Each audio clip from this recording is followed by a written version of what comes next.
up in the faith. I grew up in the faith, going to church, made my confirmation, communion. I did believe in God most of my life, believed in Jesus most of my life, though I didn't live like it.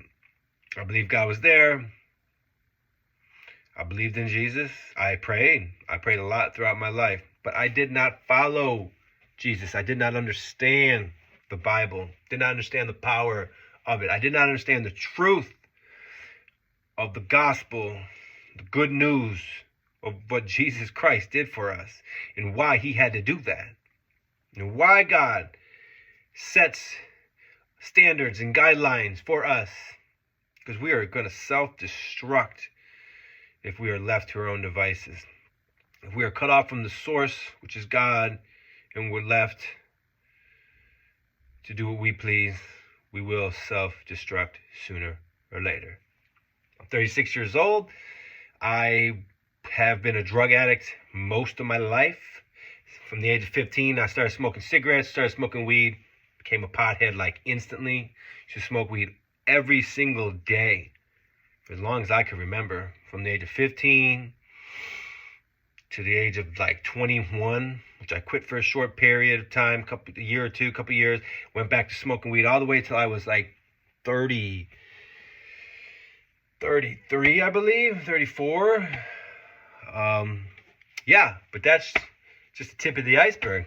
I smoked weed. I became a hardcore pill addict. I was taking Vicodins, started with Tramadols, then I started taking Vicodins, I started taking Percocets, Oxycontins, Oxycodone, Suboxones, then I went to the benzos, Xanax, Valiums, Ativans, Klonopins, anything that would just totally intoxicate me. I was addicted. I loved it. I loved how it made me feel.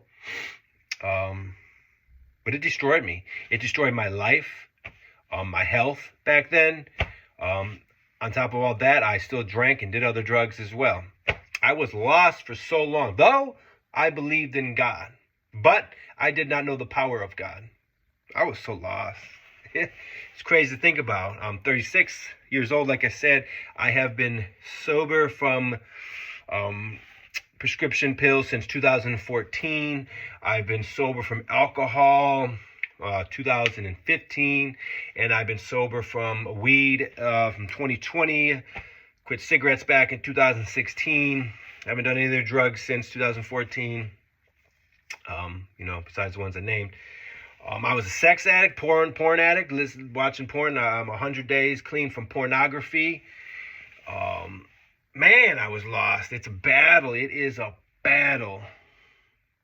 When you confess to believe in God, but you don't follow Jesus, there's a difference between believing and actually following Jesus.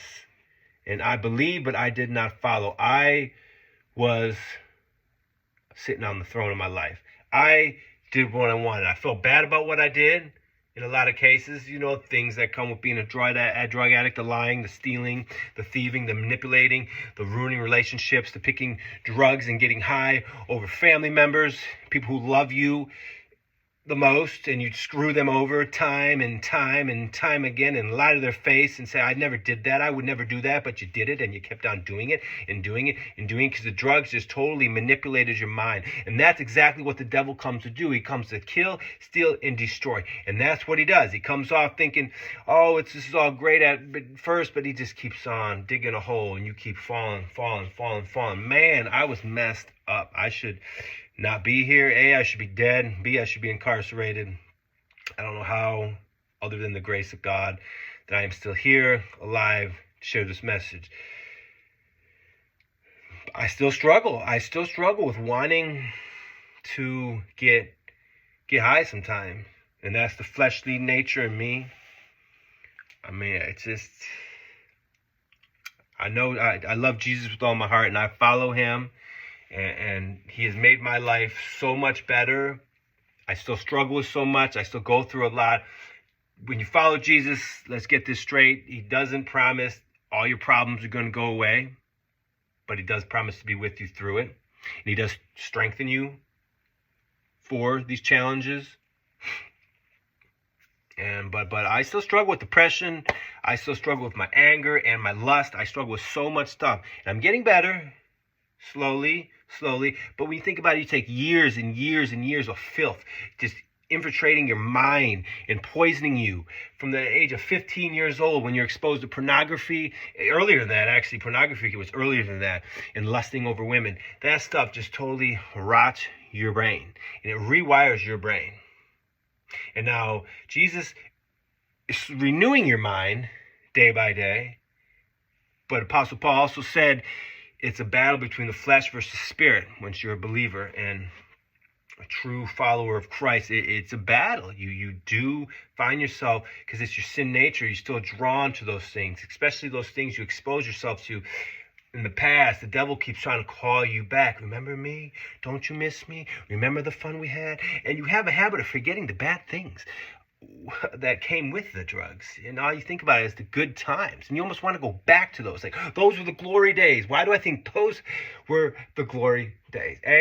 I was lost. I went for a period without a car. I was living at my parents' house for so long through my 20s, and I had no money. Like I said, I was a hardcore drug addict. I couldn't keep a girlfriend, couldn't keep a job. I was just a bum for the most part. I mean, fast forward, Jesus has brought so much. I own a house. I'm married. I have a beautiful daughter. I own my own car. And sober. I am sober. And I follow Jesus with all my heart. And I thank Jesus every day. But like I said, you're going to go through challenges. You're going to go through challenges. And I'm still going through challenges. Because the culture, the world we live in, it is demonic. It's of the evil one. Like 1 John says. He says, do not love the world or anything in it. It's of the devil. And though we're here, this isn't our home. We are, ambassadors of the kingdom of Christ in heaven. And our mission is to bring others to Christ. And I used to have this thing in my head, too, for the longest time, that I need to be perfect. I need to. Why do I still struggle with anger? Why do I not like this person next to me?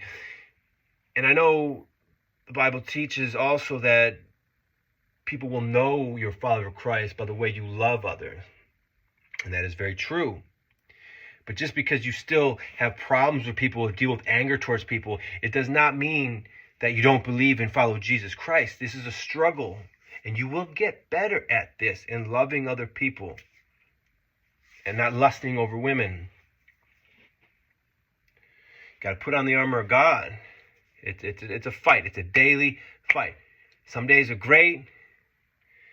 I'm feeling the spirit rocking through my body. Other days, I'm depressed and I feel distance from God. And but look at the Psalms. That's why the Psalms are so relatable. There, I got my words out there.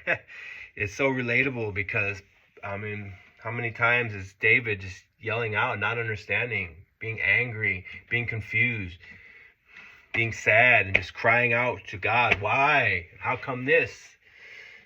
And Job, same thing.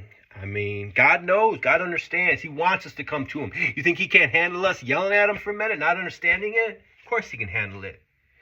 We just need to humble ourselves and know God is in control, no matter what. God is in control. And I know God is in control because, man, I remember just nights of just being drugged out. Years going by, blacked out almost, just not remembering things. I was an awful person, and I still think, God, why did you save me? Why did you not let me die in my filth of being a drug addict? Why did you not let me die?